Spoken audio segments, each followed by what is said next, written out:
when Pac got out, I think, people initially, they were happy. But as time moved on, it became, it was obvious that, Suge cared, he was pushing Pac a lot more. It was more lucrative for him to push Pac. And it kind of hurts.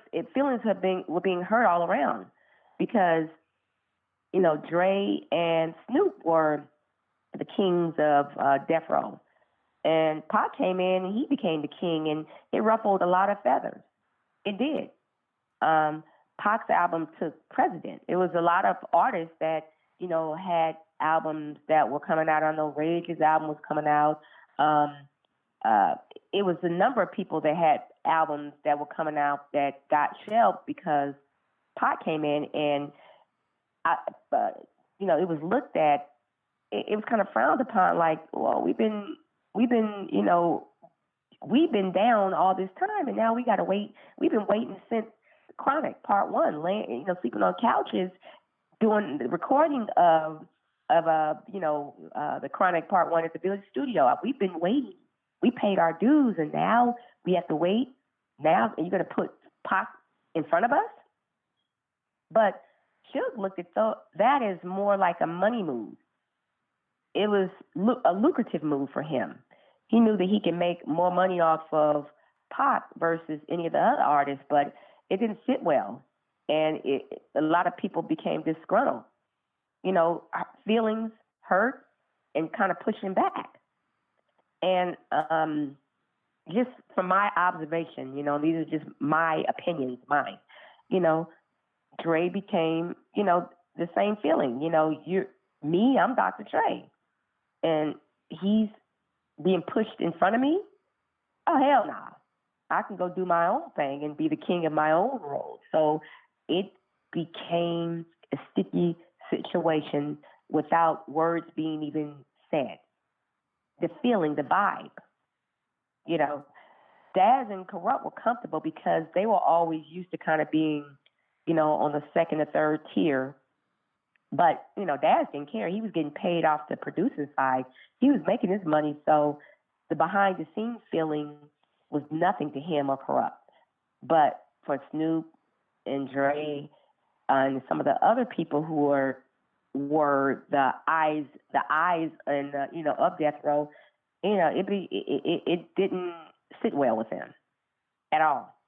Did you personally see any other artists complaining? Absolutely not. No, I mean, like I said, a lot of the other artists were second and third tier. They weren't going to voice their opinions because their voice didn't matter in the first place to Suge.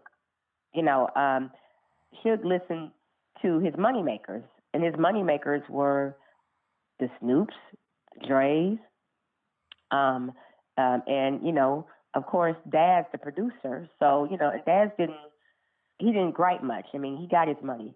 So it was quiet from them. They weren't going to kick up dust.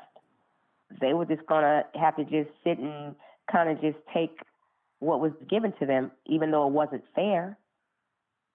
Where else are you going to go at this point? This is the top record label, the top rap record label at this point. They just had to be patient, and still, they respected Pac and they loved him. And, it was probably an honor to collab with him, but behind the feelings behind the scene were hurt. Rage didn't, I never heard her complain about it, although it probably, didn't sit well with her at all. What are you going to do? You can't, what are you going to do? You just have to sit there and deal with it until it's your turn. So you could tell by the energy that some of the artists on Death Row felt the type of way. The energy, when I would go up to the studios, you would feel the energy because Pac was getting a lot of studio time. He had Can-Am, it was his. And people were kind of like, whoa, what happened to us? In their own, I guess their own groups, they probably talk about it. I never heard it, but the energy was loud and clear. It was loud and clear that Pac is the new star. and y'all deal with it or not.